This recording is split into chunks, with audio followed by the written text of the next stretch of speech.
Hi friends, welcome to TNPSC லட்சிய விதைகள் channel. இன்னைக்கு இந்த வீடியோவில் நம்ம என்ன பார்க்க போகிறோம் அப்படின்னா 11th தமிழ் இயல் 4ல் இருக்கிற டாப்பிக்கான நற்றிணை அப்படிங்கிற அந்த ஒரு டாபிக் ப்ளஸ் தொல்காப்பியம், இதழாளர் பாரதி அப்படிங்கிற 3 டாபிக் இந்த வீடியோவில் பார்க்க போகிறோம். ஓகேங்களா?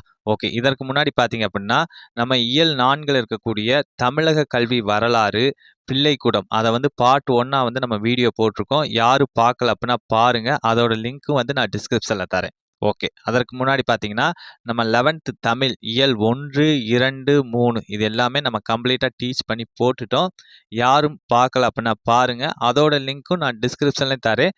தனி பிளேலிஸ்ட்டும் இருக்குது, நீங்கள் போய் செக் பண்ணி பாருங்கள். ஓகே, இன்னைக்கு நற்றிணை அப்படிங்கிற அந்த ஒரு டாபிக் பார்ப்போம். இந்த நற்றிணை அப்படிங்கிறது 8 தொகை நூல்களில் ஒன்று தான் இந்த நற்றிணை. இந்த நற்றிணை பார்த்தீங்க அப்படின்னா எதை சார்ந்த கருத்துக்களை சொல்லும் அப்படின்னா அகம் சார்ந்த கருத்துக்களை தான் சொல்லும். அகம்னா என்னன்னா காதல் வாழ்க்கையை பற்றிய கருத்துக்களை சொல்லக்கூடியதான் இந்த நூல் முழுக்க முழுக்க. மொத்தம் 400 பாடல்களை கொண்டுள்ள நூல் தான் நற்றிணை. ஓகே, அதிலிருந்து ஒரு பாடல் நம்ம பாடப்பகுதியாக கொடுக்கப்பட்டுள்ளது. இந்த பாடலுக்கான சூழல் என்ன அப்படிங்கிறத பார்ப்போம். அதாவது பார்த்தீங்கன்னா தலைவி தாய் தந்தையரோட வீட்டில் என்ன பண்ணுவாங்க அப்படின்னா செல்வச் செழிப்பாக வாழ்வாங்க. ஓகேங்களா? அவங்க ஒரு தலைவனை விரும்புகிறாங்க. ஆனால் வீட்டில் அதை ஒத்துக்கலை. அவங்க என்ன பண்ணுறாங்க அப்படின்னா வீட்டோட எதிர்ப்பையும் மீறி தலைவனை கல்யாணம் பண்ணிக்கிறாங்க. ஓகேங்களா? ஆனால் பார்த்தீங்க அப்படின்னா தலைவனோட வீட்டில் வறுமை இருக்குது. ஓகே, அந்த செல்வ செழிப்பாக வாழ்ந்த அந்த பெண் அந்த வறுமையை எப்படி எதிர்கொண்டா அப்படிங்கிறதும் அவ நல்ல விதமாக லீட் பண்ணி கொண்டு போனா அப்படிங்கிறதையும் தான் இந்த பாடல் சொல்ல வருது. ஓகே, ஃபர்ஸ்ட் இந்த பாடல் வரிகள் அதாவது தாய் தந்தையரோட செல்வத்தை பற்றி சொல்லுது.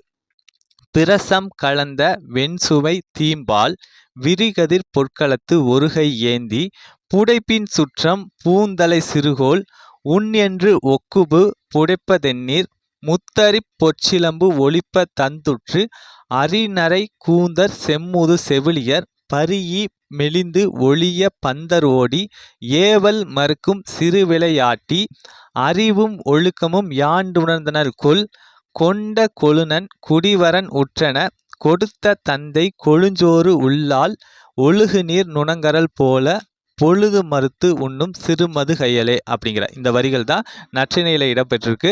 ஓகே, இதற்கான பொருள் நம்ம பார்ப்போம். ஓகே, ஃபர்ஸ்ட் அந்த தலைவியோட தாய் தந்தையர் வீட்டில் இருக்கக்கூடிய செல்வத்தை பற்றி சொல்லக்கூடிய வரிகள். பிரசம் கலந்த தேன் சுவை தீம்பால். பிரசம் அப்படிங்கிறதுக்கு என்ன பொருள் அப்படின்னா தேன் அப்படிங்கிற பொருள். ஓகேங்களா? அந்த தேன் கலந்த தீம்பால் நல்ல சுவை கொண்ட பாலை விரிகதிர் பொற்களத்து ஒரு கை ஏந்தி. ஓகேங்களா? பொற்களம் அப்படின்னா பொன்னால் ஆன களத்தில் ஒரு கையில் ஏந்தி அந்த செவிலியர் என்ன பண்ணுறாங்க அப்படின்னா ஒரு கையில் ஏந்தி நல்ல சுவை கொண்ட அந்த பாலை பொன்னால் ஆன களத்தில் ஒரு கையில் ஏந்தி என்ன பண்ணுறாங்க புடைப்பின் சுற்றம் பூந்தலை சிறுகோள். ஓகேங்களா?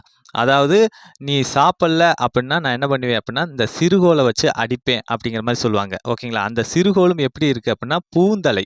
ஓகேங்களா? பூவால் சுற்றப்பட்டிருக்கு. ஓகேங்களா? கோலால் அடித்தா வலிக்கும் அப்படிங்கிறதுனால அந்த கோலை சுற்றியும் பூவை சுற்றி என்ன பண்ணுறாங்க அப்படின்னா ஒரு பொய்யான அடி அடிக்கிற மாதிரி சொல்கிறாங்க. ஓகே, அப்போ அந்த மாதிரி சொல்லும்போது அந்த தலைவி என்ன சொல்கிறாங்க அப்படின்னா உன் என்று ஒக்குபு புடைப்பதென்னீர். அந்த செவிலித்தாய் என்ன சொல்கிறாங்க சாப்பிடு அப்படின்னு சொல்லும்போது அந்த தலைவி என்ன பண்ணுறாங்க முத்தரி பொற்சிலம்பு ஒளிப்ப தந்துற்று அப்படிங்கிறது. ஓகேங்களா? அதாவது முத்தரிப்பு அப்படின்னா முத்து பரல்கள். ஓகே, பொற்சிலம்பு காலில் என்ன பண்ணியிருக்காங்க அப்படின்னா தலைவியோட காலில் பொன்னாலான சிலம்பு இருக்குது. அதில் முத்து பரல்கள் இருக்குது. அந்த முத்து பரல்கள் கொண்ட பொன்னாலான சிலம்பான தலைவி என்ன பண்ணுறாங்க அப்படின்னா சாப்பிட முடியாது அப்படின்னு சொல்லிட்டு ஓடுறாங்க. ஒளிப்ப தந்துற்று அரிநரை கூந்தல் செம்முது செவிலியர் அவர்கள். அதாவது பார்த்தீங்கன்னா அதாவது செவிலியர் வயசில் மூத்தவங்களாக தான் இருப்பாங்க, நரை கூந்தலாக இருப்பாங்க. செம்முது செவிலியர். ஓகேங்களா? வயசில் மூத்தவங்க தான் செவிலியராக இருப்பாங்க. ஓகே, அந்த செவிலியர் என்ன பண்ணுவாங்க அப்படின்னா பரியி மெலிந்து ஒளிய பந்தரோடி அந்த மகளோட அந்த வேகத்துக்கு ஈடு கொடுத்து ஓட முடியாமல் என்ன பண்ணிடுவாங்க இடையிலேயே நின்றுவாங்க.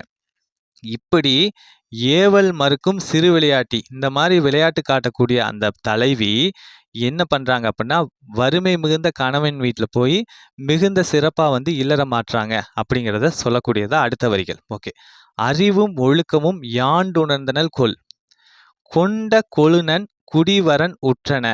ஓகே, இந்த கொழுநன் குடி அப்படின்னா என்னன்னா கணவனுடைய குடி. அதாவது கணவன், கொழுநன்னா என்ன அர்த்தம் அப்படின்னா கணவன் அப்படிங்கிறது அர்த்தம். குடி அப்படின்னா என்னன்னா வீடு அப்படிங்கிறது அர்த்தம். ஓகேங்களா? கணவனுடைய வீடுல வரன் உற்றன அப்படிங்கிறது. வரன் அப்படின்னா என்னன்னா வறுமை. ஓகேங்களா? அந்த கணவனுடைய வீட்டில் என்ன வந்துடுது அப்படின்னா வறுமை வந்துடுது. வறுமை வந்ததுமே என்ன ஆகுது அப்படின்னா உற்றன வறுமை இருக்கு அந்த கணவனுடைய வீட்டில். கொடுத்த தந்தை கொழுஞ்சோறு உள்ளாள் அப்படிங்கிறது. அதாவது பார்த்தீங்கன்னா, அந்த தந்தை வீட்டில் இருக்கக்கூடிய செல்வத்தை அவன் நினைக்கல. ஓகே. கொழுஞ்சோறு உள்ளாள் அப்படின்னா செல்வம் அப்படிங்கிறது அர்த்தம். ஓகே. தந்தையோட வீட்டில் வந்து அவ்வளோ செல்வமா இருந்தோம் அப்படின்னு அவங்க நினைக்காம, கணவன் வீட்டில் அவ்வளோ வறுமை இருக்கு அப்படிங்கிறத பார்த்து, அவங்க என்ன மாரி ரியாக்ட் பண்றாங்க அப்படின்னா, "ஒழுகு நீர் நுணங்கரல் போலவே பொழுது மறுத்து உண்ணும் சிறுமது கையலே" அப்படிங்கிறது. அதாவது பார்த்தீங்கன்னா, அ அதாவது இப்ப மணல் இருக்கு அப்படின்னா, அந்த மணல் பார்த்தீங்கன்னா, இடைவெளி இடைவெளி விட்டு தான் இருக்கும். அதைப்போல பொழுது மறுத்து உண்ணும் சிறு மது கையலே அப்படிங்கிறது. அதாவதுன்னா, ஒரு பொழுது சாப்பிடுவாங்க, மறுபொழுது சாப்பிட மாட்டாங்க. அந்த அளவுக்கு அந்த வறுமை இருக்கும். அந்த வறுமைய என்ன பண்றாங்க அப்படின்னா, அவங்க அடாப்ட் பண்ணி தன்னுடைய வாழ்க்கைய அவங்க வந்து என்ன பண்றாங்க, லீட் பண்றாங்க. ஓகேங்களா? அவங்க நெனச்சிருக்கலாம், நம்ம வந்து தந்தை வீட்ல எவ்வளோ செல்வமா இருந்தோம். இங்க வந்து எவ்வளோ வறுமையா இருக்கு. இது ஆகாது அப்படிங்கிற மாரி அவங்க நெனைக்காம அவங்க என்ன பண்றாங்க அப்டின்னா, இப்ப இந்த சூழல் இருக்கு அப்படிங்கிற பட்சத்தில அதற்கு ஏற்ற மாரி அவங்க செயல்பட்டாங்க அப்படிங்கிறது தான் இந்த பாடலுக்கான பொருள். ஓகேங்களா? இந்த வரிகள வந்து யார் சொல்லுவாங்க அப்டின்னா, செவிலித்தாய் வந்து தாயிட்ட வந்து சொல்லுவாங்க. ஓகேங்களா? போயிருவாங்க. அதாவது தலைவி என்ன பண்ணுவாங்க அப்டின்னா, அந்த வீட்டோட எதிர்ப்பையும் மீறி என்ன பண்ணியிருப்பாங்க, கல்யாணம் பண்ணிட்டு அங்க போயிருப்பாங்க. அப்ப செவிலித்தாய் போய் அங்க போய் மகள போய் பார்க்கலாங்கிற போறப்ப தான், இந்த மாரி நடந்திருக்கு அப்படிங்கிறத வந்து செவிலித்தாய் என்ன பண்ணுவாங்க, தாயிட்ட வந்து சொல்லுவாங்க. Okay, okay. இந்த வரிகள் நற்றிணையில இடம்பெற்றுள்ளது. ஓகே. இந்தக்கான திணை என்ன அப்படின்னா, பாலை திணை. பாலைன்னா என்ன அர்த்தம் அப்படின்னா, பிரிதலும், பிரிதல் நிமித்தமும் தான் பாலை. ஓகே. துறை வந்து மகள்நிலை உரைத்தல் அப்படிங்கிறது தான் இதோட துறை. ஓகே. கூற்று. இந்த கூற்று வந்து எதை பத்தி சொல்லுது அப்படிங்கிறத பார்ப்போம். தலைவி இல்லறம் ஆற்றும் செவ்வியை பாராட்டி செவிலித்தாய் நற்றாயிடம் கூறியது. ஓகேங்களா? அதாவது அதாவது தாய் தந்தையர் வீட்ல எவ்வளோ செல்வச் செழிப்பா இருந்தாங்க அப்படிங்கிறத பார்த்துட்டு, அத அத அத பார்த்துட்டு செவ்வி அப்படின்னா செம்மையாக, ஓகேங்களா? வறுமை மிகுந்த அந்த கணவனுடைய வீட்ல என்ன பண்றாங்க அப்படின்னா, செம்மையாக வாழ்றத பார்த்துட்டு என்ன பண்றாங்க அப்படின்னா, செவிலித்தாய் வந்து தாயிட்ட வந்து சொல்றது தான் இந்தக்கான கூற்று. ஓகே. துறை விளக்கம். மகள் நிலை உரைத்தல் என்பது தலைவனோடு உடன் போகிய விளையாட்டுப் பருவம் மாறாத மகள் இல்லறம் ஆற்றும் பாங்கை நற்றாயிடம் செவிலித்தாய் எண்ணி கூறுவதுதான் இந்த துறை விளக்கம். ஓகேங்களா? இந்த துறை வந்து மனை மருட்சி அப்படின்னு வந்து அழைக்கப்படுது. ஓகேங்களா? நம்ம பார்த்தது தான் ஆல்ரெடி. அதாவது தலைவனோட என்ன பண்ணியிருப்பாங்க அப்படின்னா, உடன் போயிருப்பாங்க. ஓகே. வீட்டை எதிர்த்து அவங்க திருமணம் பண்ணியிருப்பாங்க. அங்க வறுமை இருக்கு அப்படிங்கிற பட்சத்திலயும் அவங்க என்ன பண்றாங்க அப்படின்னா, இல்லறத்த வந்து நல்ல விதமா அவங்க கொண்டு செலுத்துறத பார்த்து என்ன பண்றாங்க, போய் பார்க்க போன செவிலித்தாய் தாயிட்ட கூறுவது தான் இந்த துறை விளக்கம். இந்த துறை என்ன சொல்றாங்க அப்படின்னா, மனை மருட்சி அப்படின்னும் சொல்றாங்க. ஓகே. நெக்ஸ்ட் வந்து சொல்லும் பொருளும். அது பார்ப்போம். பிரசம் அப்படிங்கிற அந்த ஒரு சொல்லுக்கான பொருள் என்னன்னா தேன். புடைத்தல் அப்படிங்கிற அந்த ஒரு சொல்லுக்கான பொருள் கோல் கொண்டு ஓச்சுதல். கொழுநன் குடி அப்படின்னா கணவனுடைய குடி அப்படிங்கிற பொருள். வரன் அப்படிங்கிற அந்த ஒரு சொல்லுக்கான பொருள் வறுமை.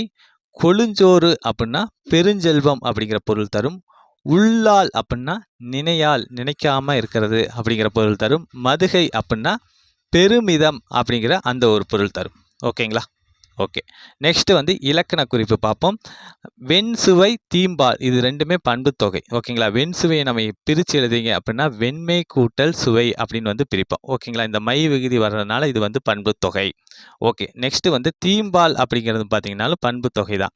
தீஞ்சுவை அப்படிங்கிறது அதாவது மிகுந்த சுவை அப்படிங்கிறது பொருள் தருது. இந்த மாதிரி நிறம், சுவை, அளவு, வடிவம் இந்த பொருள் தந்துச்சு அப்படின்னா, அதை என்ன சொல்லுவாங்க அப்படின்னா, பண்புத்தொகை அப்படின்னு வந்து சொல்லுவாங்க. ஓகேங்களா? ஓகே. நெக்ஸ்ட் வந்து விரிகதிர் ஒழுகு நீர் இது வந்து வினைத்தொகை அப்படிங்கிற பொருள் இலக்கண குறிப்பு தரும். விரிகதிர் அப்படிங்கிறது பார்த்தீங்கன்னா விரிந்த கதிர், விரியும் கதிர், விரிகின்ற கதிர் என்ற முக்காலத்தையுமே காட்டுறதுனால இது வினைத்தொகை. அடுத்து வந்து ஒழுகு நீர் அப்படின்னா ஒழுகிய நீர், ஒழுகும் நீர், ஒழுகுகின்ற நீர் இப்படி நிகழ்காலம், எதிர்காலம், இறந்த காலம் இப்படி முக்காலத்தையும் காட்டுச்சுன்னா அது வினைத்தொகை. அதுதான். ஓகே. நெக்ஸ்ட் வந்து பொற்களம், பொற்சிலம்பு இதற்கான இலக்கண குறிப்பு 3ஆம் வேற்றுமை உறுப்பும் பயனும் உடன்தொக்க தொகைகள் அதுதான். பொற்களம் அப்படிங்கிறது நம்ம எப்படி எழுதலாம் அப்படின்னா பொன்னால் ஆன களம் அப்படின்னு எழுதுவாங்க. ஓகேங்களா? இந்த பொன்னால் அப்படிங்கிற அந்த ஆள் அப்படிங்கிறது பார்த்தீங்கன்னா மூன்றாம் வேற்றுமை உறுப்பு. ஆன அப்படிங்கிறது பயன். ஓகேங்களா? இந்த மாதிரி மூன்றாம் வேற்றுமை உறுப்பும் பயனும் வர்றதுனால இது மூன்றாம் வேற்றுமை உறுப்பும் பயனும் உடன்தொக்க தொகை. ஓகே. பொற்சிலம்பு அப்படிங்கிறது பார்த்தீங்கன்னா, பொன்னால் ஆன சிலம்பு அப்படின்னு தான் வரும். ஓகேங்களா? இந்த பொன்னால் ஆல் அப்படிங்கிறது 3ஆம் வேற்றுமை உறுப்பு. ஆன அப்படிங்கிறது பயன். அதனால வந்து இது 3ஆம் வேற்றுமை உறுப்பும், பயனும் உடன்தொக்க தொகை. ஓகேங்களா? ஓகே. நெக்ஸ்ட் வந்து கொண்ட அப்படின்னா பெயரெச்சம். ஓகே. ஒரு சொல்லோட இறுதியில வந்து ஆ வந்துச்சு அப்படின்னா, அது என்ன அப்படின்னா பெயரெச்சம். இட்டு கூட்டல் ஆ தான் டா.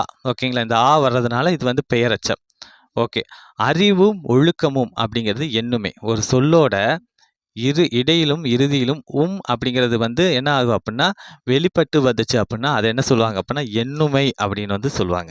ஓகே. அடுத்து வந்து பந்தர் அப்படிங்கிறது பந்தல் என்பதன் ஈற்றுப்போலி. ஈற்று அப்படின்னா கடைசி அப்படிங்கிறது அர்த்தம். போலி அப்படின்னா எழுத்து மாறி இருக்கும் அப்படிங்கிறது அர்த்தம். ஓகேங்களா? இந்த பந்தல்ல இருக்கக்கூடிய இந்த இல்லுங்கிற அந்த எழுத்து என்ன ஆகுது அப்படின்னா இர்ருன்னு வந்து மாறுது. ஓகேங்களா? அந்த கடைசி எழுத்து மாறுறதுனால இது வந்து ஈற்றுப்போலி. ஆனால் பார்த்தீங்கன்னா பந்தரும் பந்தலும் ஒரே பொருள் தரக்கூடிய சொல் தான். நெக்ஸ்ட் வந்து பகுபத உறுப்பிலக்கணம். மெலிந்து அப்படிங்கிற அந்த ஒரு சொல்ல பிரிச்சோம் அப்படின்னா மெலி கூட்டல் இத்து கூட்டல் இத்து இந்து கூட்டல் இத்து கூட்டல் உ. ஓகே. இதில் மெலி அப்படின்னா பகுதி. சொல்லோட முதல்ல வர்றது பகுதி. இத்துங்கிறது சந்தி. அது என்னவா சேஞ்சஸ் ஆகும் அப்படின்னா இந்து அப்படிங்கிறதா சேஞ்சஸ் ஆகும். நெக்ஸ்ட் வந்து இத்து அப்படிங்கிறது இறந்த கால இடைநிலை. இறந்த கால இடைநிலை என்னென்ன வரும்? இத்து, இட்டு, இற்று, இன்னு இதெல்லாமே இறந்த கால இடைநிலையில் வரும். ஓகே. உ அப்படிங்கிறது வினையெச்ச விகுதி. ஓகேங்களா? ஓகே. உ அப்படிங்கிறது வினையெச்ச விகுதி. ஆ வந்துச்சு அப்படின்னா பெயரெச்ச விகுதி. நெக்ஸ்ட் வந்து மருத்து அப்படிங்கிற அந்த ஒரு சொல்லு. இதை பிரித்து எழுதுறது வந்து மறு கூட்டல் இத்து கூட்டல் உ அப்படின்னு வரும். ஓகேங்களா? முதல்ல வரக்கூடிய இந்த மறு அப்படிங்கிற அந்த ஒரு சொல் பார்த்தீங்கன்னா பகுதி. 2வது வரக்கூடிய இத்துங்கிறது வந்து சந்தி. 3வது வரக்கூடிய இத்துங்கிறது வந்து இறந்த கால இடைநிலை. ஓகே. ஓகேங்களா? இந்த இறந்த கால இடைநிலை என்னென்ன வரும்? இத்து, இட்டு, இற்று, இன்னு இதெல்லாமே இறந்த கால இடைநிலை தான். இது வந்து நிகழ்கால இடைநிலையா கிறு, கின்று, ஆநின்று இதெல்லாமே நிகழ்கால இடைநிலையில வரும். ஓகே. நெக்ஸ்ட் வந்து உ அப்படிங்கிறது வினையெச்ச விகுதி. ஓகே. நெக்ஸ்ட் வந்து புணர்ச்சி விதி. அதை பற்றி பார்ப்போம். இந்த புணர்ச்சி விதியில் இருக்கக்கூடிய சிறுகோள் அப்படிங்கிற அந்த ஒரு சொல்ல பிரித்தோம் அப்படின்னா சிறுமை கூட்டல் கோல் அப்படின்னு வந்து பிரியும். ஓகேங்களா? இந்த சிறுமை கூட்டல் கோலில் வந்து ஈறுபோதல் அப்படிங்கிற அந்த விதிப்படி என்ன ஆகும் அப்படின்னா இந்த மைங்கிற அந்த ஒரு விகுதி வந்து என்ன ஆகும் அப்படின்னா கெட்டு சிறு கூட்டல் கோல் அப்படிங்கிறது வரும். ஓகே. இந்த சிறு கூட்டல் கோல் அப்படின்னு வந்துடும். நெக்ஸ்ட் வந்து பொற்சிலம்பு. அதை வந்து நம்ம பிரித்தோம் அப்படின்னா பொன் கூட்டல் சிலம்பு அப்படின்னு வரும். ஓகேங்களா? இது எந்த விதிப்படி வருது அப்படின்னா நனனா வல்லினம் வர டா ரா ஓம் அப்படிங்கிறது. ஓகேங்களா? இந்த இடத்துல வந்து இந்த இற்றுங்கிற இந்த எழுத்து என்னவா மாறுது அப்படின்னா இன்னு அப்படின்னு வந்து மாறுது. ஓகேங்களா? இதே வந்து இட்டு வந்துச்சு அப்படின்னா இன்னு அப்படின்னு வந்து மாறும். இதுதான் இந்த ரூல் படி பொற்சிலம்பு அப்படிங்கிறது பொன் சிலம்பு அப்படின்னு வந்து சேஞ்ச் ஆகுது. ஓகே. நெக்ஸ்ட் வந்து நற்றிணையோட நூல்வெளி குறிப்பு பார்ப்போம். நற்றிணை 8 தொகை நூல்களுள் முதலாவதாக வைத்து போற்றப்படுவதாகும். கட்டாயமாக அதாவது 8 தொகை நூல்கள் என்னென்ன? நற்றிணை, நல்ல குறுந்தொகை, ஐங்குறுநூறு, ஒத்த பதிற்று 10, ஓங்கு பரிபாடல், கற்றறிந்தோர் ஏத்தும் களி, அகநானூறு, புறநானூறு இது எல்லாமே 8 தொகை நூல்கள் அப்படின்னு வந்து சொல்லுவாங்க. இதில் வந்து நல்ல திணை அப்படிங்கிற அந்த அடைமொழியால் போற்றப்படக்கூடிய சிறப்பினை உடைய நூல் எது அப்படின்னா இந்த நற்றிணை தான். இந்த கொஷின் வந்து கேட்டிருக்காங்க. Very very important. நல்ல என்ற அடைமொழியால் அழைக்கப்படும் நூல் எது அப்படின்னு கேட்டிருக்காங்க. ஆன்சர் என்னன்னா நற்றிணை தான். ஓகே. ப்ரீவியஸ் இயரில் கேட்டிருக்காங்க. இந்த நற்றிணை பார்த்தீங்கன்னா 400 பாடல்களை கொண்டுள்ளது. ஓகேங்களா? இது வந்து 400 பாடல்களை கொண்டுள்ளது. இந்த நற்றிணை முழுக்க முழுக்க அகம் சார்ந்த பாடல்களை தான் சொல்லும். ஏன்னா பார்த்தீங்கன்னா காதல் வாழ்க்கையை பற்றி அந்த பாடல்களை சொல்லக்கூடியது அகம் சார்ந்த திணை அப்படிம்பாங்க. ஓகே. இதோடைய வரிகள் எவ்வளோ மினிமம் இருக்கும் அப்படின்னா 9 அடிகளை சிற்றெல்லையாகவும் 12 அடிகளை பேரலையாகவும் கொண்டது. ஓகேங்களா? அதாவது மினிமம் லைன் பார்த்தீங்கன்னா 9 அடி இருக்கும். மேக்ஸிமம் வந்து 12 அடி இருக்கும். ஓகேங்களா? இதை தாண்டி வந்து வரிகள் வந்து போகாது இந்த நற்றிணை நூலில். இதுவுமே கேட்டிருக்காங்க ப்ரீவியஸ் இயரில். Very very very important. அடி வரையறை எவ்வளவு அப்படிங்கிறதெல்லாம் கேட்பாங்க. ஓகே. இந்த நற்றிணையை தொகுப்பித்தவன் யாரு அப்படின்னா, பன்னாடு தந்த பாண்டியன் மாறன் வழுதி அவர்கள் தான். அதாவது நற்றிணை அப்படிங்கிற அந்த ஒரு நூல் பார்த்தீங்கன்னா, இப்ப இருக்கக்கூடிய பாடல்கள்லாம் அங்கங்க சிதறி கிடக்கும். ஓகேங்களா? அத வந்து என்ன பண்ணியிருப்பாரு அப்படின்னா, ஒரு கவிஞர் வந்து தொகுத்திருப்பாரு. ஓகேங்களா? அந்த தொகுத்தவருக்கு வந்து இவர் என்ன பண்ணியிருப்பாரு அப்படின்னா, ஆகக்கூடிய செலவ வந்து பொருளுதவி இவர் பண்ணியிருப்பார். அதனால தான் இவர என்ன சொல்றாங்க அப்படின்னா, தொகுப்பித்தவன் அப்படின்னு சொல்றாங்க. தொகுப்பித்தவன் யாரு? பன்னாடு தந்த பாண்டியன் மாறன் வழுதி அவர்கள். ஓகே. இந்த நற்றிணை பாடல்ல கடவுள் வாழ்த்து பாடல பாடியவர் யாருன்னா, பாரதம் பாடிய பெருந்தேவனார் அவர்கள் தான் கடவுள் வாழ்த்து பாடல வந்து பாடியிருக்காரு. ஓகே. நெக்ஸ்ட் வந்து போதனார் அவர்கள். இந்த பாடலை நற்றிணை பாடலை எழுதியவர் யாருன்னா, போதனார் அவர்கள் தான். இந்த பாடல் வந்து 400 பாடல்கள்ல எத்தனையாவது பாடலாக இடம்பெற்றுள்ளது அப்படின்னா, 110வது பாடலாக இடம்பெற்றுள்ள பாடல் தான் நம்ம மேல பார்த்த பாடல். ஓகே. நற்றிணைய எல்லையோட பேரெல்லை 12 அடி. ஓகேங்களா? மேக்ஸிமம் லைன் என்னவா இருக்கும் அப்படின்னா 12 அடி தான் இருக்கும். விதிவிலக்காக 13 அடிகளை கொண்ட பாடல் வந்து இவர் பாடியிருக்காரு. ஓகேங்களா? அதாவது 13 அடிகள கொண்ட பாடல்கள வந்து போதனார் அவர்கள் வந்து பாடியிருக்காங்க. Very very important. இந்த கொஸ்டின் வந்து ப்ரீவியஸ் இயர்ல கேட்டிருக்காங்க. ஓகேங்களா? 13 அடிகளை கொண்ட பாடல் வரிகளை பாடியவர் யார் அப்படின்னு கேட்டிருக்காங்க. போதனார் அவர்கள். ஓகேங்களா? ஓகே. நம்ம நற்றிணை வந்து பார்த்துட்டோம். நெக்ஸ்ட் வந்து தொல்காப்பியம் அந்த டாபிக் பார்ப்போம். ஓகேங்களா? இந்த தொல்காப்பியம் அப்படிங்கிற இந்த ஒரு நூல் பார்த்தீங்கன்னா, தமிழ்ல நமக்கு கிடைச்ச பழமையான இலக்கண நூல்கள்ல ஒன்று தான் இந்த தொல்காப்பியம். எழுதியவர் யாரு அப்படின்னா, தொல்காப்பியர் அவர்கள் தான். ஓகே. இதுல வந்து சிறப்பு பாயிர உரைவிளக்க பாடல் அத பத்தி நம்ம பார்க்க போறோம். ஓகே. இந்த தொல்காப்பியரால் தொகுத்தும் பகுத்தும் எழுதப்பட்ட நூல் தொல்காப்பியமாகும். கட்டாயமாக இந்த நூல் பார்த்தீங்கன்னா 3 அதிகாரங்களை கொண்டுள்ளது. என்ன? எழுத்து, சொல். அது மட்டும் இல்லாம பொருள். இந்த 3யுமே அது சொல்லுது. ஓகேங்களா? இந்த பொருள் இலக்கணம் அப்படிங்கிறது வாழ்வோட இலக்கணத்தையும் வகுத்து கூறுவதாக இருக்கு. ஓகே. நெக்ஸ்ட்டு இந்த சிறப்பு உயர பாயிர உரை விளக்க பாடல் எதை பற்றி சொல்லுது அப்படின்னா, நாட்டின் எதிர்காலமாய விளங்கக்கூடிய அந்த மாண்பு பொருந்திய மாணவர் எவ்வாறு கற்க வேண்டும் அப்படிங்கிறத வந்து சொல்லுது. ஓகேங்களா? அதாவது பார்த்தீங்கன்னா, ஒரு நாட்டோட எதிர்காலம் யாருன்னா, அந்த நாட்டில் இருக்கக்கூடிய மாணவர்கள் தான். அவங்க வந்து அந்த பாடங்களை வந்து எப்படி கற்கணும் அப்படிங்கிறத பற்றி தான் இந்த நம்ம வந்து பார்க்க போகிற சிறப்பு பாயிர உரை விளக்க பாடல் வந்து சொல்லுது. ஓகே. அது வந்து மாணவர்கள் வந்து ஒரு ஆசிரியர்கிட்ட எந்த மாரிலாம் கத்துக்கணும் அப்படிங்கிறது தான் இந்த வரிகள் வந்து சொல்லப்போகுது. நம்ம பார்ப்போம் ஒன் பை ஒன்னா. வழக்கின் இலக்கணம் இழுக்கின்றி அறிதல். வழக்கு அப்படின்னா என்னன்னா, உலக வழக்கு, நூல் வழக்கு. ஓகேங்களா? 2 வழக்குகளையுமே என்ன பண்ணணும் அப்படின்னா, நம்ம தெரிஞ்சுக்கணும். நூலை மட்டுமே நம்ம கத்துக்காம, உலக வழக்கு என்ன அப்படிங்கிறதையும் நம்ம என்ன பண்ணணும்? கத்துக்கணும். அது எப்படி? இழுக்கின்றி அறிதல். குற்றமின்றி. நம்ம வந்து ஒரு விஷயத்த கத்துக்கிறோம் அப்படின்னா, அத நம்ம முழுமையாக கத்துக்கணும் அப்படிங்கிறது தான் இந்த வரிக்கான பொருள். பாடம் போற்றல், கேட்டவை நினைத்தல். ஓகேங்களா? அதாவது பாடம் போற்றல் அப்படின்னா, ஆசிரியர்கள் என்ன பண்ணணும் அப்படின்னா, சொல்லி தரக்கூடிய அந்த பாடங்கள நம்ம போற்றி கத்துக்கணும். கேட்டவை நினைத்தல். ஓகேங்களா? ஆசிரியர் சொல்லி தரக்கூடிய அந்த கருத்துக்கள என்ன பண்ணணும் அப்படின்னா, கேட்டு மனசுல வந்து அசை போட்டுக்கிட்டே இருக்கணும். ஜஸ்ட் கேட்குறோம், அதோட நம்ம முடிச்சுக்காம, நம்ம கேட்டதையும் நம்ம என்ன பண்ணணும், அசை போட்டுக்கிட்டே இருக்கணும். அப்படிங்கிறது தான் இந்த வரிக்கான பொருள். ஆசார் சார்ந்து அமை அவை வர கேட்டல் அப்படிங்கிறது. ஓகேங்களா? அவங்க சொல்லிக் கொடுக்கறத தவிர்த்து ஆசான் சார்ந்து அவை அமை வர கேட்டல். ஆசான தனிப்பட்ட முறையில அணுகி நம்ம சந்தேகங்கள கேட்டு நம்ம தெளிவுரையணும். அம்மாண்புடையோர் தம்மோடு பயிரல். ஓகேங்களா? அந்த மாரி ஆசிரியர்களை போன்ற மாண்புடையவர்கள், கல்வி கற்றோர்ட்ட என்ன பண்ணணும் அப்படின்னா, நம்ம போய் என்ன பண்ணணும்? பயிரணும், கத்துக்கணும். ஓகேங்களா? ஆசிரியர்ட்ட மட்டும் கத்துக்காம, ஆசிரியரை போன்ற அந்தஸ்து உடைய தெரிந்த மாண்புடைய நபர்கள்ட்டயும் நம்ம போய் என்ன பண்ணணும் அப்படின்னா, அது சம்பந்தப்பட்ட விஷயங்கள கேட்டு தெரிஞ்சுக்கணும். ஓகேங்களா? ஓகே. நெக்ஸ்ட் வந்து வினாதல் வினாயவை விடுத்தல் என்றின்னவை கடனா கொளினே மடம் நனி இகக்கும் அப்படிங்கிறது. அதாவது பார்த்தீங்கன்னா, வினாதல் அப்படின்னா நம்ம என்ன பண்ணணும்? ஆசிரியர் சொல்லி தரும்போது நமக்கு சந்தேகம் ஏற்பட்டா நம்ம மனசுக்குள்ளே வச்சுக்க கூடாது. நம்ம என்ன பண்ணணும் அப்படின்னா, இது எனக்கு சந்தேகமா இருக்கு அப்படிங்கிறத நம்ம கேட்கணும். கேட்டு தெளிவு பெற்றுக்கணும். வினாயவை விடுத்தல் என்றின்னவை கடனா கொளினே மனம் நனி இகக்கும் அப்படிங்கிறது. நம்ம அந்த தெரிஞ்சுக்கிட்ட விஷயங்கள என்ன பண்ணணும் அப்படின்னா, மத்தவங்களுக்கு சொல்லி தரணும். கடனா அப்படின்னா என்னன்னா கடமை.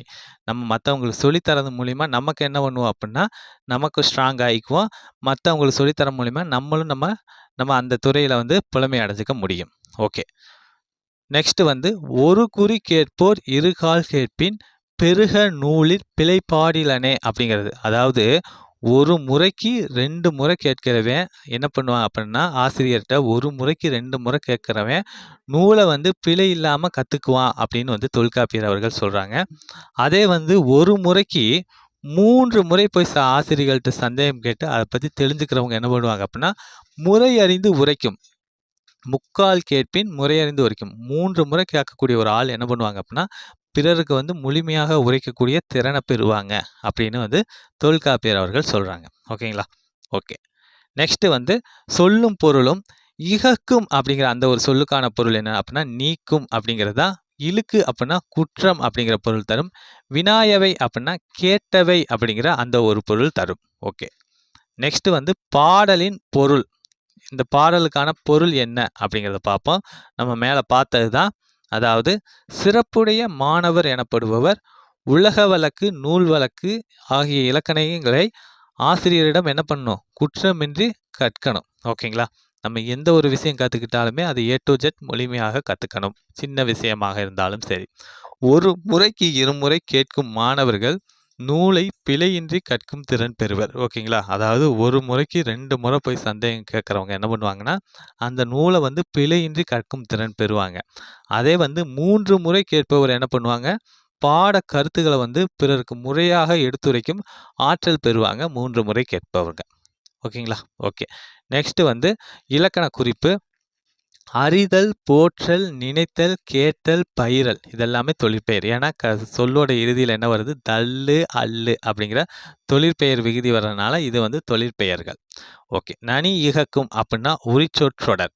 நனி அப்படிங்கிறத சொல் வந்து உரிச்சொல். மா, மா, சால, தவ, நனி. ஓகேங்களா? இதெல்லாமே உரிச்சொல். ஓகேங்களா? இந்த உரிச்சொல் எல்லாமே வந்துச்சு அப்படின்னா அதை வந்து உரிச்சொல் தொடர் அப்படின்னு வந்து சொல்லுவாங்க. ஓகே. நெக்ஸ்ட் வந்து பகுபத உறுப்பிலக்கணம் அப்படிங்கிறது. விடுத்தல் அப்படிங்கிற அந்த ஒரு சொல்லை வந்து நம்ம பிரித்தோம் அப்படின்னா விடு கூட்டல் இத்து கூட்டல் தல் அப்படின்னு வந்து வரும். ஓகே. இதில் விடு அப்படிங்கிற சொல் வந்து பகுதி, இத்துங்கிறது சந்தி, தல்லுங்கிறது தொழிற்பெயர் விகுதி. ஓகேங்களா? ஓகே. அறிந்து அப்படிங்கிற அந்த ஒரு சொல்லை வந்து பிரித்தோம் அப்படின்னா அரி கூட்டல் இத்து பிராக்கெட் இந்து கூட்டல் இத்து கூட்டல் உ அப்படின்னு வந்து பிரியும். இதில் சொல்லில் முதல்ல வரக்கூடிய அரி அப்படிங்கிறது பகுதி, இத்துங்கிறது சந்தி, இந்து அப்படிங்கிறது என்ன அப்படின்னா விகாரம், இத்து அப்படிங்கிறது இறந்த கால இடைநிலை, உ அப்படிங்கிறது வினையெச்ச விகுதி. ஓகேங்களா? ஓகே. அதாவது இத்து, இட்டு, இற்று, இன்னு இது எல்லாமே இறந்த கால இடைநிலையில தான் வரும். ஓகே. ஆ வந்துச்சு அப்படின்னா பெயரச்ச விகுதி. ஓகே. நெக்ஸ்ட் வந்து புணர்ச்சி விதி. இழுக்கின்றி அப்படிங்கிற அந்த ஒரு சொல்லை நம்ம பிரித்து எழுதுறோம் அப்படின்னா இழுக்கு கூட்டல் இன்றி அப்படின்னு வரும். ஓகேங்களா? அந்த சொல்லோட இறுதியில் வந்து கூங்கிற அந்த ஒரு சொல் வருது. இந்த சொல்லை பிரித்து அப்படின்னா இக்கு கூட்டல் ஊ அப்படின்னு வருது. அதாவது வருமொழி முதல்ல வந்து என்ன ஆகுது அப்படின்னா ஈ அப்படிங்கிற அந்த உயிரெழுத்து வருது. இந்த மாதிரி உயிரெழுத்து வந்துச்சு அப்படின்னா உக்குரல் மெய் விட்டு ஓடும் அப்படிங்கிற அந்த விதிப்படி என்ன ஆகும் அப்படின்னா ஊங்கிறது நீங்கிரும். ஓகேங்களா? ஓகே. அப்போ என்ன ஆகும் அப்படின்னா இக்கும் ஈயும் மட்டும்தான் இருக்கும். இந்த 2 எழுத்துக்களுமே உயிரும் மெய்யும் சேர்ந்து உடல் மேல் உயிர் வந்து ஒன்றுவது இயல்பே அப்படிங்கிற அந்த விதிப்படி என்னவா மாறும் அப்படின்னா கீ அப்படின்னு வந்து மாறும். இந்த மாதிரி மாறி தான் என்னவா சேஞ்சஸ் இழுக்கின்றி அப்படின்னு வந்து வரும். ஓகே. நெக்ஸ்ட் வந்து முறை அறிந்து அப்படிங்கிற அந்த ஒரு சொல் எப்படி போனதுன்னு பார்ப்போம். அதாவது முறை அறிந்து அப்படிங்கிற அந்த ஒரு சொல்ல பிரிச்சு அப்படின்னா முறை கூட்டல் அறிந்து அப்படின்னு வரும். இந்த ரையை நம்ம பிரித்தோம் அப்படின்னா இற்று கூட்டல் ஐ தான் என்ன வரும் அப்படின்னா ரை அப்படின்னு வரும். ஓகேங்களா? ஓகே. இந்த மாதிரி நிலைமொழி இறுதியில் இ, இ, ஐ இந்த மாதிரி வந்துச்சு அப்படின்னா அந்த இடத்துல என்ன தோன்றும் அப்படின்னா எகரம் தோன்றும். ஓகேங்களா? ஓகே. இந்த எகரம் தோன்றும் அப்படிங்கிறதுக்கு அப்புறம் இந்த ஈயும் ஆவும் சேர்ந்து என்னவா மாறும் அப்படின்னா உடல் மேல் உயிர் வந்து ஒன்றுவது இயல்பே அப்படிங்கிற அந்த விதிப்படி என்ன ஆகும் அப்படின்னா முறை அறிந்து அப்படின்னு வந்து சேஞ்சஸ் ஆகும். ஓகே. நெக்ஸ்ட் வந்து தொல்காப்பியத்தோட முதல் பதிப்பு என்ன அப்படின்னா 1847ஆம் ஆண்டு தான் முதலாக பதிப்பிச்சிருக்காங்க. ஓகேங்களா? ஒரு பழமையான இலக்கண நூல். ஆனால் பதிப்பிக்கப்பட்ட ஆண்டு வந்து 1847. அது வரைக்குமே அது ஓலைச்சுவடிகளில் இருந்துக்கிட்டு வந்திருக்கு. ஓகேங்களா? Very very important. கேட்பதற்கான வாய்ப்புகள் இருக்குது. ஓகே. நெக்ஸ்ட் வந்து நூல்வெளி. அதாவது தொல்காப்பியத்தை பற்றிய ஒரு நூல்வெளி. தொல்காப்பியம் பார்த்தீங்கன்னா நமக்கு கிடைச்ச இலக்கண நூல்களே மிக பழமையான இலக்கண நூல் எது அப்படின்னா இந்த தொல்காப்பியம் தான். இதோடைய ஆசிரியர் யார் அப்படின்னா தொல்காப்பியர் அவர்கள் தான். இந்த தொல்காப்பியம் வந்து 3 அதிகாரங்களை கொண்டுள்ளது. நம்ம மேலே பார்த்தோம், எழுத்து, சொல், பொருள், இந்த 3 அதிகாரங்களை கொண்டுள்ளது. ஒவ்வொரு அதிகாரமுமே பார்த்தீங்க அப்படின்னா 9 இயல்களை கொண்டுள்ளது. ஆக மொத்தம் பார்த்தீங்கன்னா மொத்தம் வந்து 27 இயல்கள் வந்து தொல்காப்பியத்தில் இருக்கு. ஓகே, இந்த தொல்காப்பியத்திற்கு வந்து பலர் வந்து உரை எழுதியிருக்காங்க. அதாவது உரை அப்படின்னா விளக்கம். ஓகேங்களா, அந்த நூலுக்கான விளக்கத்தை வந்து பலர் வந்து உரை எழுதியிருக்காங்க. அந்த உரையாசிரியர்கள் யார் யார் அப்படின்னா இளம்பூரணார், நச்சினார்க்கினியர், கல்லாடனார், சேனாவரையர், தெய்வச்சிலையார், பேராசிரியர் ஆகியோர் எல்லாமே அவங்க உரை எழுதியிருக்காங்க. ஓகே, நம்ம மேலே பார்த்த இந்த சிறப்பு பாயிரத்துக்கு வந்து உரை எழுதியவர் யார் அப்படின்னா நச்சினார்க்கினியார். அவர் தான் வந்து இந்த சிறப்பு பாயிரத்துக்கு வந்து உரை எழுதியிருக்காரு. ஓகேங்களா? ஓகே, நெக்ஸ்ட் வந்து இதழாளர் பாரதி அப்படிங்கிற அந்த ஒரு டாபிக் பார்ப்போம். அதாவது நமக்கு தெரியும் பாரதி அவர்கள் வந்து கவிஞர், கட்டுரையாளர், அதாவது பாட்டு எழுதுறவர், இதெல்லாமே நமக்கு தெரியும். ஆனால் அவருக்கு இன்னொரு பன்முக திறமை இருக்குது. அதுதான் இதழியல் துறையில் அவர் ஆற்றிய பணி. ஓகேங்களா, அதை பற்றி நம்ம இந்த டாப்பிக்கில் பார்ப்போம்.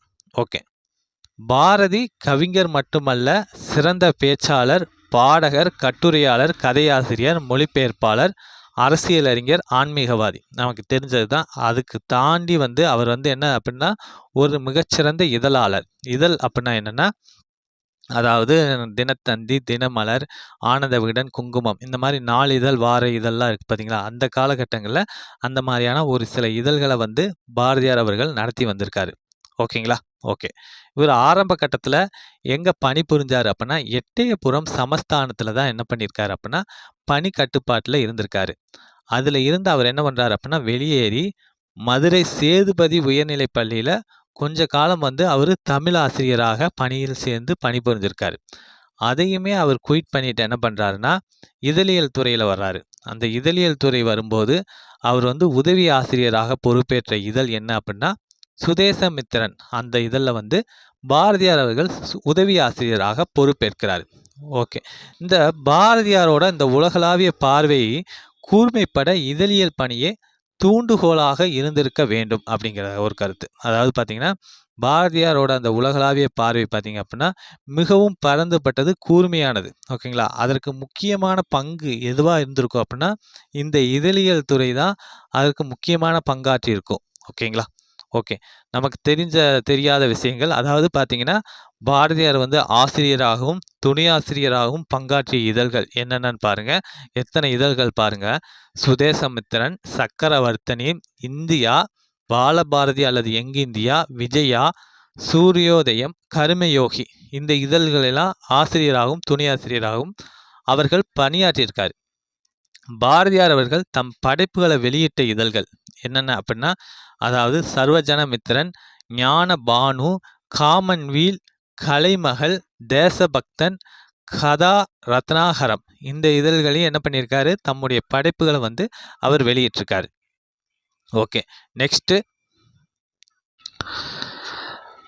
தம் பெயரையும் தம்மையும் முன்னிலைப்படுத்தி கொள்ள விரும்பும் மனிதர்களுக்கிடையில் தான் என்ற ஒன்றை உழைத்தவர் யாருன்னா பாரதியார் அவர்கள் தான். ஓகேங்களா, மனிதர்களோட ஒரு முக்கியமான ஒரு சைக்காலஜி என்ன அப்படின்னா தன்னை முன்னிலைப்படுத்திக்கணும் அப்படிங்கிறது தான். அந்த மாதிரி தன்னை வந்து முன்னிலைப்படுத்தி கொள்ள விரும்பாத நபர் இது யார் இருந்திருக்காங்க அப்படின்னா பாரதியார் அவர்கள் தான் இருந்திருக்காங்க. ஓகே, இந்த பாரதியாரோட புனைப்பெயர்கள். புனைப்பெயர்னா நம்ம உண்மையான நேம் வச்சு எழுதாம இன்னொரு பேர்ல எழுதுறதா புனைப்பெயர் அப்படின்னு சொல்லுவாங்க.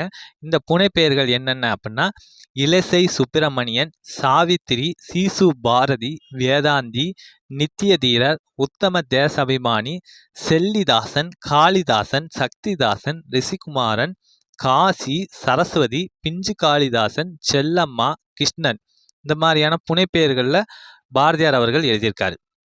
ஓகே, இந்த பாரதியார் அவர்கள் தாம் பணியாற்றிய இதழ்கள் என்ன பண்ணியிருக்காரு அப்படின்னா கருத்து படங்களையும் கேலி சித்திரங்களையும் வந்து வெளியிட்டிருக்காரு. கருத்து படம் அப்படின்னா என்னன்னா கார்ட்டூன். ஓகேங்களா, நம்ம பார்த்துருப்போம் கார்ட்டூனு. அப்புறம் கேலி சித்திரம், ஒரு சில அரசியல் தலைவர்களை வந்து என்ன பண்ணுவாங்க அப்படின்னா கேலி சித்திரமாக வெளியிடுவாங்க. இப்போ நம்ம ரீசெண்டாக பார்க்குறோம். அப்போவே வந்து அவர் இதழில் வந்து அந்த மாதிரியான விஷயங்களை அவர் வந்து பயன்படுத்தியிருக்காரு. ஓகே. இந்த தமிழ் இதழியல் துறையில முதலாக கருத்து படங்களை வெளியிட்டவர், அறிமுகப்படுத்தியவர் யார் அப்டின்னா, பாரதியார் அவர்கள் தான். ஓகேங்களா. கருத்து படம் அப்டின்னா என்னன்னா, கார்ட்டூன் அந்த படங்களை அறிமுகப்படுத்தியவர் பாரதியார் அவர்கள். ஓகே. இந்த லண்டன் பஞ்ச், இந்தி பஞ்ச் அப்படிங்கிற அந்த பெயர்ல கருத்து படங்களை கொண்ட இதழ்களை பார்த்த பாரதி என்ன பண்ணியிருக்காரு அப்டின்னா, தமிழ்ல சித்ராவளி அப்படிங்கிற அந்த ஒரு பெயர்ல கருத்து படங்களை மட்டுமே கொண்ட இதழ் ஒன்றை நடத்த விரும்பினாரு. ஆனா பார்த்தீங்க அப்டின்னா, அத செயல்படுத்த முடியல. இருந்தாலுமே பார்த்தீங்கன்னா, இந்தியா விஜயா ஆகிய 2 இதழ்கள்லயுமே அவர் என்ன பண்ணியிருப்பாரு அப்டின்னா, கருத்து படங்கள வந்து வெளியிட்டிருப்பாரு. ஓகே. இந்த பாரதியாரோட துணை ஆசிரியர்களாக பணியாற்றியவர் யார் யாரு அப்படிங்கிறத பார்ப்போம். இவர்கள் எல்லாமே நண்பர்கள், அண்ணன், தம்பி அந்த மாரி பழகுனவங்க தான். பி.பி. சுப்பையர், ஹரிஹரர், என். நாகசாமி, வ. ராமசாமி, பரளிசு நெல்லையப்பர், கனகலிங்கம் போன்றவர்கள் எல்லாமே துணை ஆசிரியர்களாக பணியாற்றியவர்கள். ஓகே. இந்த தமிழ் இதழ்கள்ல தமிழ் ஆண்டு, திங்கள், நாள் ஆகியவற்றை முதலாக குறித்தவர் யாருன்னா, பாரதியார் அவர்கள் தான். அதாவது அந்த தமிழ் ஆண்டு என்ன, அது தமிழ் மாதம் என்ன, தமிழ் நாள் என்ன அப்படிங்கிறத வந்து தமிழ் இதழ்கள்ல முதலா குறிச்சவர் யாருன்னா, பாரதியார் அவர்கள் தான். ஓகேங்களா. இது இந்த இந்த செயல் வந்து எதை காட்டுது அப்படின்னா, தமிழின் மீது பாரதி கொண்ட ஒரு பற்றை காட்டுது. ஓகேங்களா. பாரதியோட அந்த மூச்சும் பேச்சும் பணியும் என்ன எதை முன்னிட்டே இருக்கு, தமிழோட வளர்ச்சியை முன்னிட்டே தான் இருக்கு.